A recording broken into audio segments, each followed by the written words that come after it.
You type your password into GitHub and press sign in. Less than a second later, GitHub tells you whether it is correct.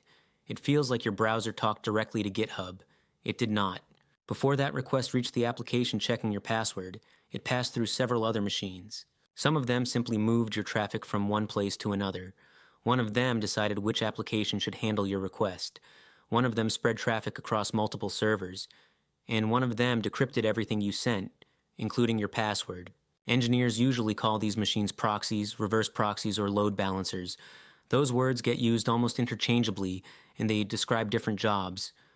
Once you understand those jobs, network diagrams stop looking like random rectangles connected by arrows. So we are going to skip the definitions and follow one request.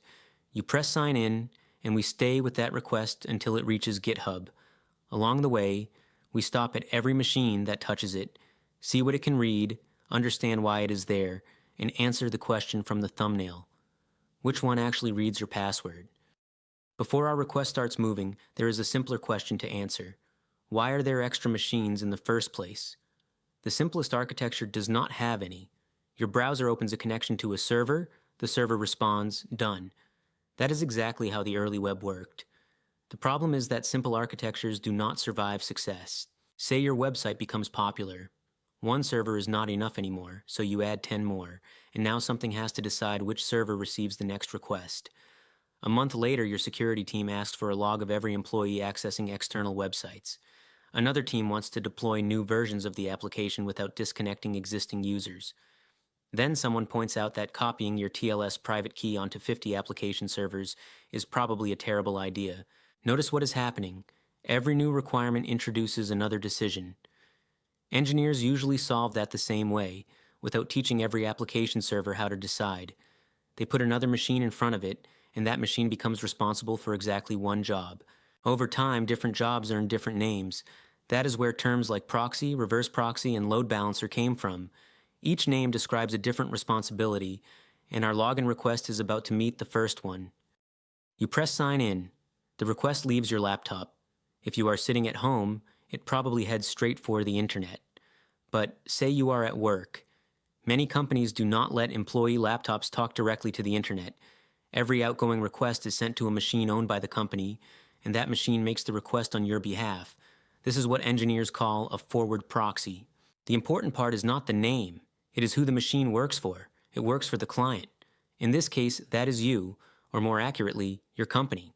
Watch what happens from GitHub's perspective. 3,000 employees might all be browsing GitHub. GitHub does not see 3,000 laptops. It sees one IP address. The company's proxy has become the public face for everyone inside the building. That position is useful. It lets the company block malicious websites before anyone reaches them. It creates a single place to log outbound traffic, and it hides individual employee addresses from the outside world. So far, that sounds like the proxy can see everything you are doing. But our request is different.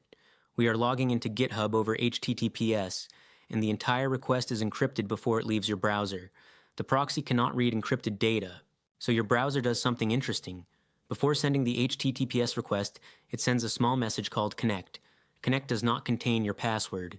It simply says, please open a tunnel to github.com. The proxy creates that tunnel and steps aside. From this point on, encrypted traffic flows through it unchanged. It knows you are talking to GitHub. It does not know which page you are visiting. It does not know you are logging in.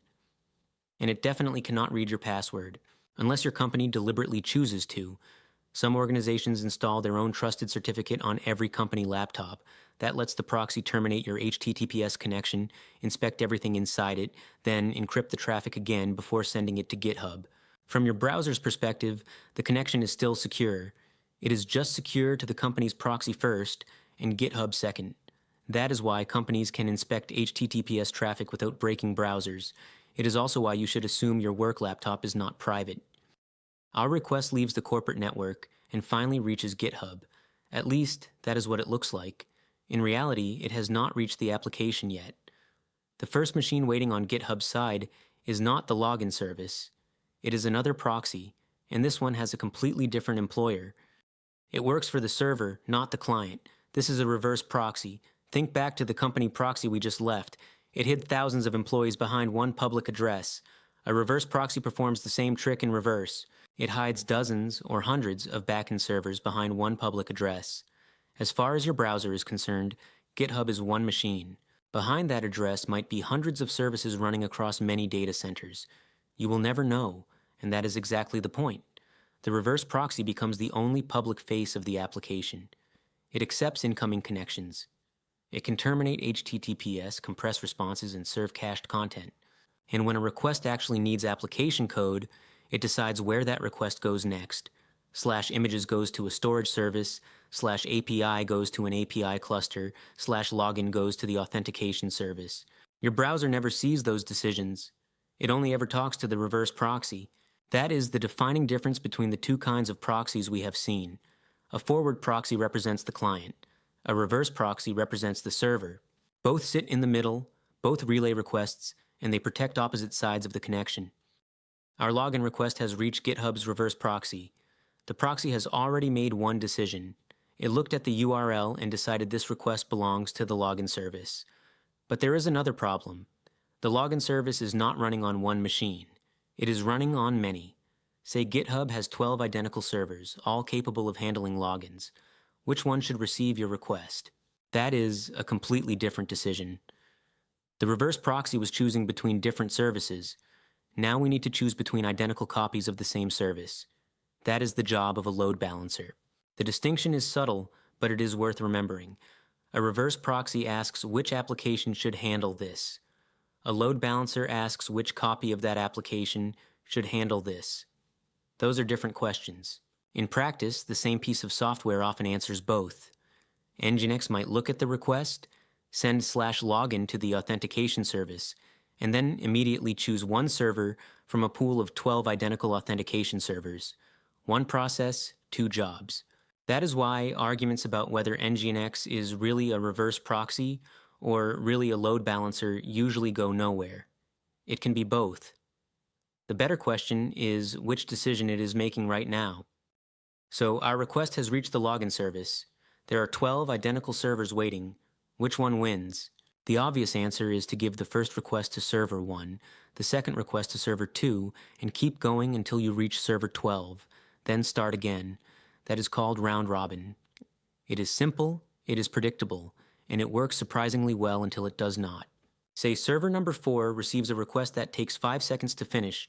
While it is still busy, round robin keeps sending it more work simply because it is next in the rotation. Suddenly, one server is drowning while another is sitting almost idle. So many load balancers use a smarter strategy. They stop asking whose turn it is and start asking who is already busy. That is, least connections.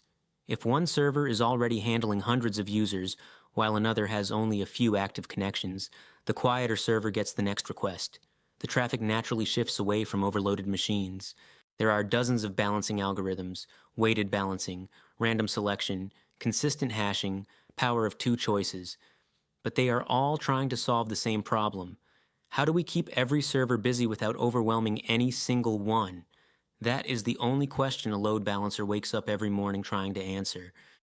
Up to this point, we have talked about what these machines do. Now let us look at how they make those decisions, because not every proxy or load balancer sees the same thing. A sealed envelope goes through the mail. One worker reads the address on the outside. They know where it is going.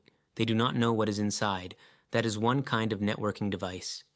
Another worker opens the envelope before deciding where to send it. They can read the letter and they understand its contents. Networking gives those two approaches names, Layer 4 and Layer 7. A Layer 4 device only understands the connection itself.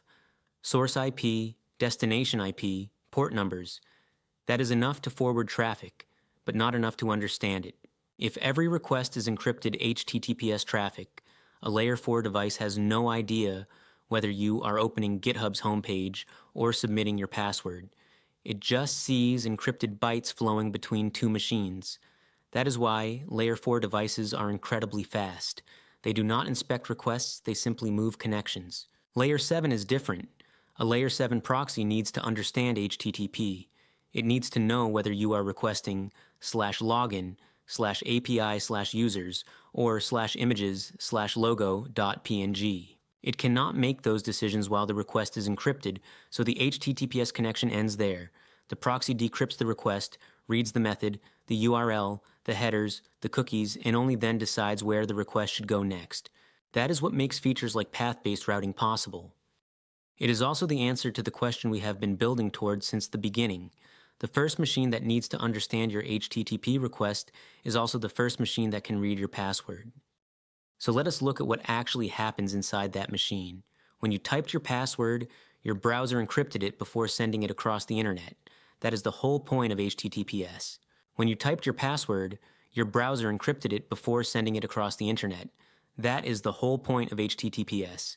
Anyone watching the traffic should see encrypted data, not your password, but eventually someone has to decrypt it, because otherwise the application could never verify whether you typed the correct password. That process has a name, TLS termination. It simply means this is where the encrypted connection ends. After that point, the request exists in plain HTTP, and the reverse proxy has access to everything inside it: the request headers, the cookies, the URL, the request body, and yes, the password you just typed.